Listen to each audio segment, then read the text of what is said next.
Okay, I finished Onxy Storm last night, and before I had started the book, I was just like, I'm gonna do like a video afterwards, and it's gonna be like this big thing, and I'm gonna do all these reactions, I'm gonna talk about all these things that happened. And then I finished last night, and I literally just feel like, okay, anyways, moving on. Like, and that's kind of how I feel about a lot of, or not a lot, but like the entire Fourth Wing series. Like, I really, really like it when I'm in it, when I'm currently reading it, but the second I'm not reading it, I literally feel nothing. It's not that I feel nothing, that's not true. I have positive associations with it, but it's kind of, it's not forgettable, and it's not like basic, but it's also just, it's missing something to me that's like the wow factor, like that really emotionally charged wow factor. And I can't quite put my finger on what is missing necessarily, but I just know that there is something that makes it more of a grip to me personally, because I know it grips most of the world. I know most of the girlies are gripped. I am the outlier here. So anyways, I finished last night, and my unspoiler, you know, I kind of talk about it a lot, but in my book journal, I always do like a 1-sentence thought that's supposed to be like the first thing that comes to mind that encapsulates the book to me. And the first thing that came to my mind was, it's an Indiana Jones movie. It's literally an Indiana Jones movie in print form. And Violet is Harrison Ford, and Zaden is the hot, spicy girl who comes with the journey, but like also gets into like a lot of little shenanigans that Andy has to like get them out of, kind of, you know what I mean? And that's how I feel about Zaden. I feel like Zaden is the hot girl in like, what was it? When were those movies made? The 80s? Like the hot, not bimbo-esque, but like literally like can't talk today. That's so annoying. I had to stop and take a drink because I'm starting to sound like I've been walking around bags Gaieth, like at the gauntlet, and my lungs are shot. That's how it sounds like. But also I was traveling a lot, and I think I'm just like really run down. I don't think I caught a sickness because I'm not like, I don't feel sick, but also my lungs hurt. Not hurt, but like they're tired. I think I'm just tired, really, because I haven't slept a lot since traveling. Anyways, that's how I feel about the books. I feel like they're just like an Indiana Jones movie, and that's great. I love that. I love a quest. I love, you know, adventuring. It was a really fun way to explore the rest of the world that Yaros had created without making it, like, without them just like abandoning the war kind of thing. Like they were doing both, and like they went back, and it was like, it was a pretty good, neat way to explore the world and to see the rest of it. I will say, like, I think one of the things I didn't like about this book was the fact that, and I'm going to talk about spoilers obviously because I'm done with the book and I want to talk about the book. I think for me is like, I'm kind of realizing that I really like Zaden as a love interest, but I don't think I like Zaden as a character.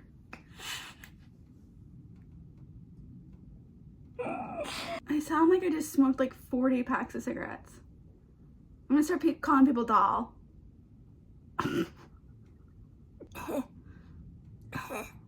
I did not know that was gonna come out of my mouth until it came out of my mouth. But now I think I feel it with my full chest. I unfiltered, unblocked what I've been circling around. I really like him with Violet, and I like when they're together, but I don't like any of the choices that he makes outside of his relationship. Like, I think he is way too rash for my liking. I think Yaros has tried to tell me that he had no choice and that he really did save Bags Gaieth, but also you cannot tell me that like the timing adds up for like when the wards went up to when Zaden channeled. Like there are just like moments where he does these things where I'm like, if you had waited just like a hair, like if you took one deep breath before making one of these decisions, your girlfriend wouldn't be cleaning up after you, like, constantly. Like, that's not really fair to say, but it is how I feel. It is how I feel.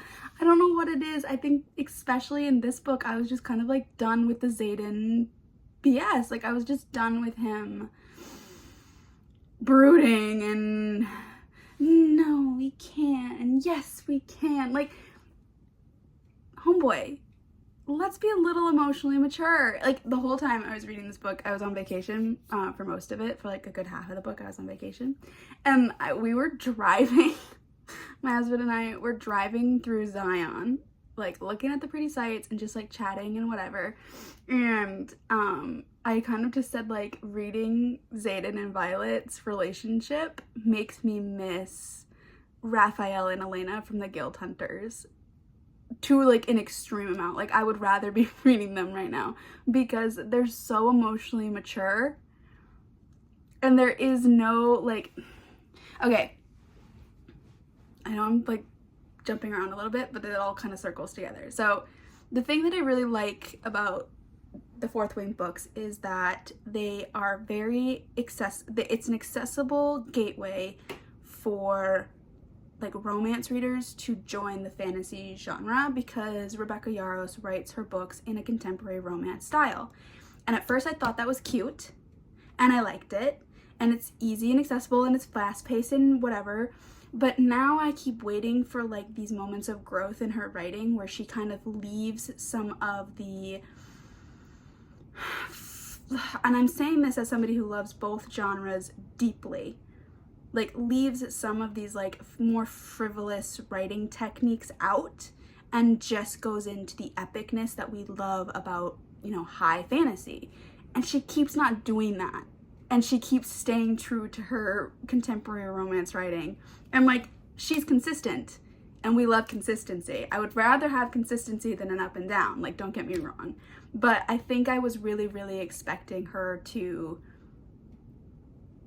break away from that because I was like, okay, Zaden and Violet are together. Like, yes, Zaden's been whatever, but like, they're together. There can't be like any more push and pull in their relationship. We're done with that now. We're moving on to the next phase. And like, apparently we weren't done with that. And I'm done with that. I am done with that. And having gotten to the end of the book, I know that we are not done with that. And what bullshit is that? I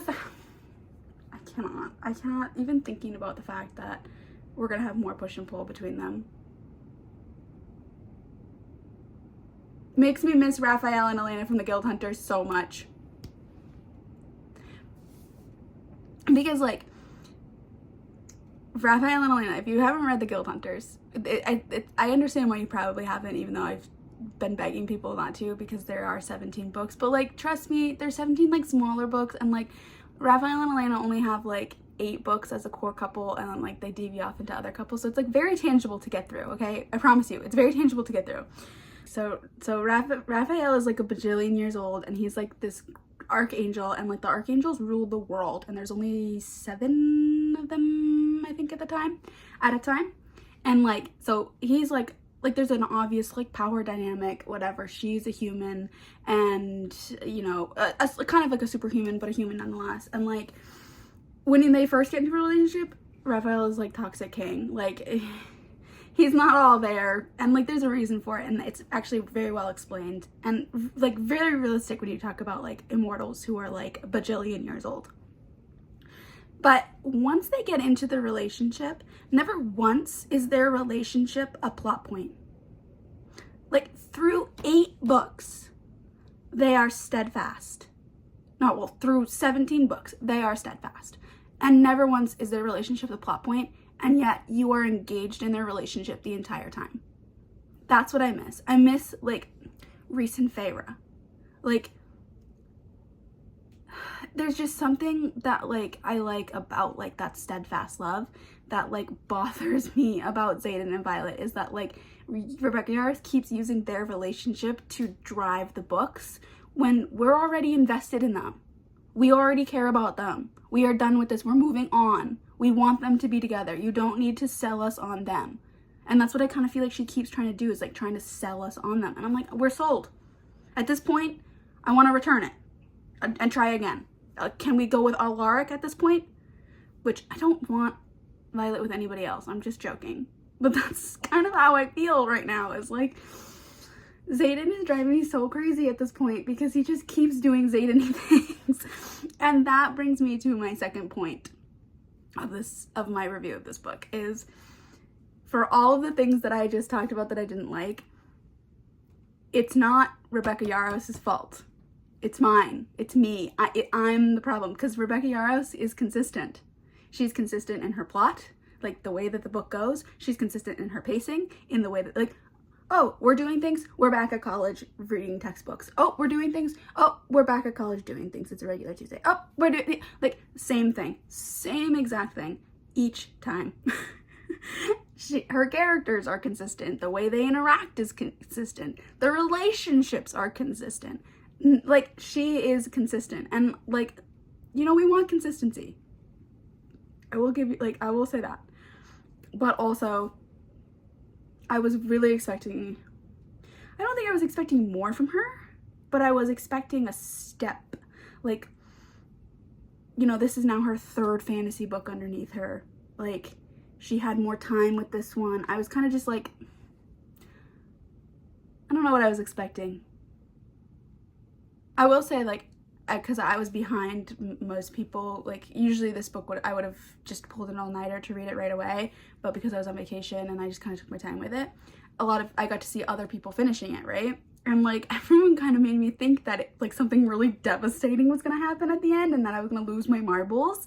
My marbles did not get lost. They're sitting right in my pocket. I know exactly where my marbles are. They didn't get lost. I knew exactly that they were gonna get separated, because that's the way that the formula was gonna go. I called it from a mile away. I knew they were gonna be separated.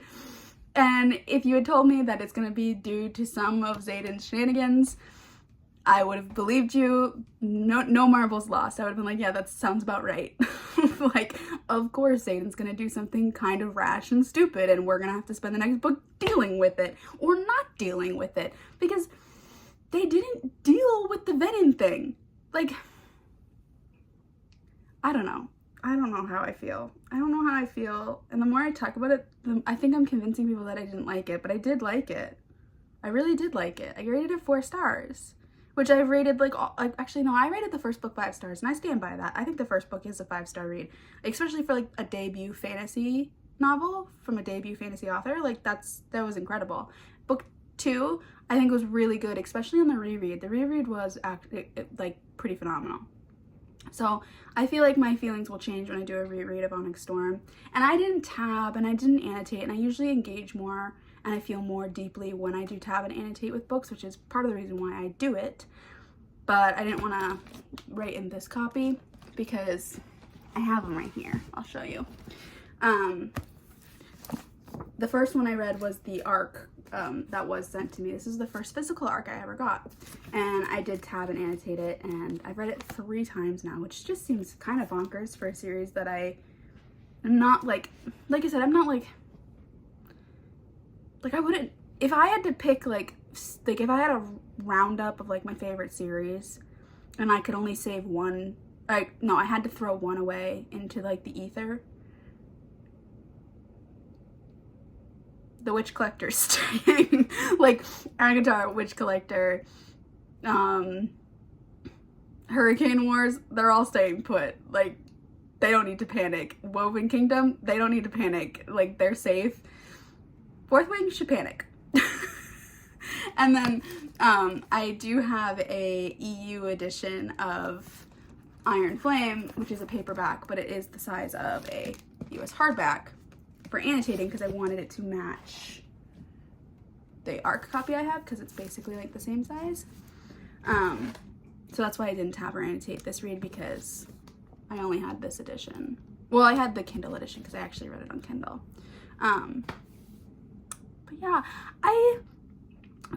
I typically find more enjoyment in books on rereads. I think books are better on rereads, and I think Yarros especially is better on rereads because she's very, very good at foreshadowing, and I give her all the credit for that.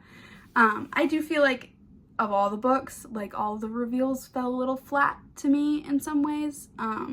Like, I know that dreamwalking can be incredibly cool trope to explore and power to explore. Like, do not get me wrong, but when I found out she's just dream walking, like, not that her dreams were telling her anything, not that her dreams were doing something, like, just dream walking, I was like, that's it? You did all that build up to a second signet and that was it? Had nothing to do with her scribeness?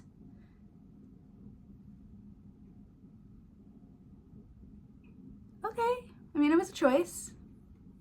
It's a choice that I think is can be really cool, especially like if Violet and Zaden are apart, then she could maybe dream walk to him and they could still interact that way. That's how maybe we'll get the spicy scenes in the next book, as their dreams. Like, there's a lot there. Could she become a spy and infiltrate people's minds and like kind of manipulate their dreams to give her information that she wants? Like, there's a lot of play in here, for sure. But when it was first presented, I was just like, it might joke to you. You know who I am interested in knowing more about? And I'm sure, like, I know I'm thinking kind of big, but Asher, Violet's dad, how did he have time to do all of this exploring? And how did he get around if he didn't have a dragon? Like, I have questions. I got questions about him, and my brain, my unhinged theory is that he, like, could time travel somehow.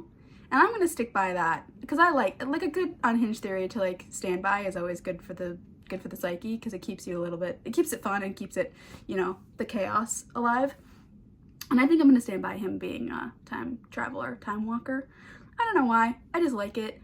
I just think that he knows too much for there not to be like some other reason. Like, how did he know that Violet was gonna need to do things? How did he know that Violet was gonna need to like find the seventh breed? Like, there's like things that I'm kind of questioning about it, and that's kind of where I've landed. This is not how I thought this video was gonna go. I did not think I feel bad. Like, I feel a little guilty for the things that I've said, but they all are my truth, so I don't feel like actually guilty, but I just feel like I just feel done. Like, there are some books where like they finish you kind of thing, or like, did you finish the book or did they finish you? And I don't think I've ever felt like that with one of these books. Like, yeah, she always ends on like kind of a cliffhanger, but the cliffhangers are never like devastating. And I was kind of thinking this one was going to be a little bit more devastating, and it wasn't, because that's what everybody told me was going to happen. Like, I felt like everyone was just like, it was so crazy, are you okay, did you even finish? And I was like, okay. Nothing happened. Like, everyone's faculties are intact. Nobody's bleeding out. There wasn't like a major like betrayal bombshell. And yeah, like, I just feel like I'm like, okay, I'm ready for, like, I'm excited to read the next book and I want answers. But like, I don't feel like I couldn't read another fantasy book today, like the day after. Where there's some books where I'm just like, okay, you need to give it the grace and time to like mourn the finishing of the book. I don't feel that. I'm not going to read another fantasy book right away. I'm actually going to read a few contemporary romances. But I could if I wanted to. I will say,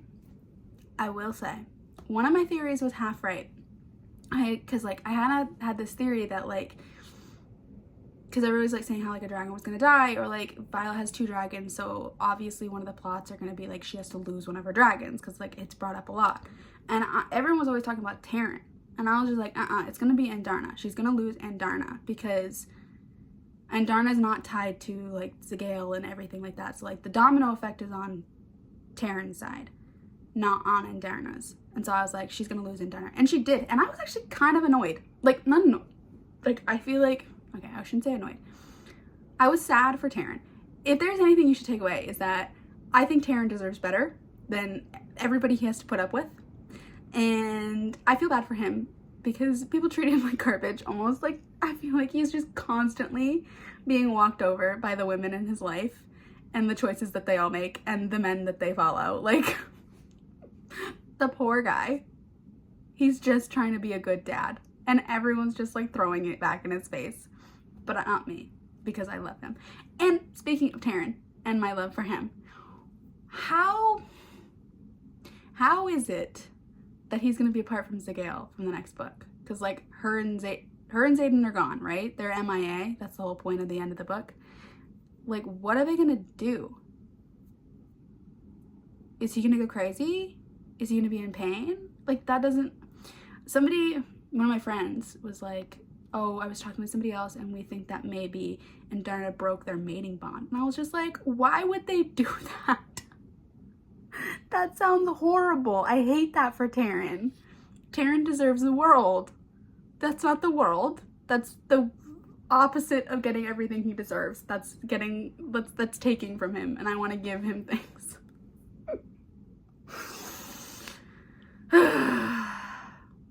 Though I do think that, like, if you don't know this, I have a podcast, a bookish podcast, and we did an episode like just talking about like fourth wing theories before Onxy Storm came out, and we were talking about how like at the end of the series, like dragons are gonna either, like, we think that maybe dragons and humans are gonna make a choice to like either stay bonded or like break bonds. Like, there's gonna be a way to break bonds, and like they live in peace or whatever.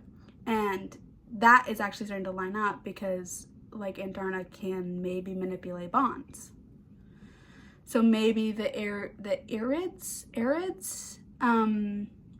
can do that kind of thing, and that's how like some dragons and writers are gonna be like, okay, we're done being that. And some of them probably won't.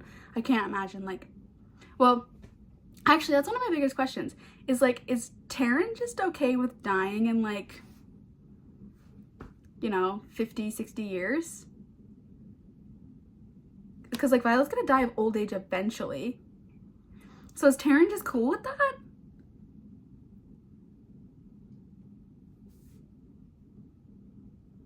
Am I thinking too hard? Maybe a little bit. Did he think about that? I don't know. Anyways, that's how I felt about the book. It was 4 stars.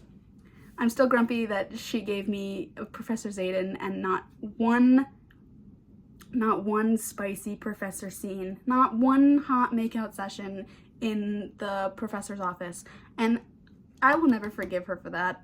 Never will I forgive her for that. She took something from me. She got my hopes up and then she destroyed them. She destroyed them. How can you give me Professor Zaden and a student-teacher forbidden relationship and not actually give me any hanky-panky? Rude.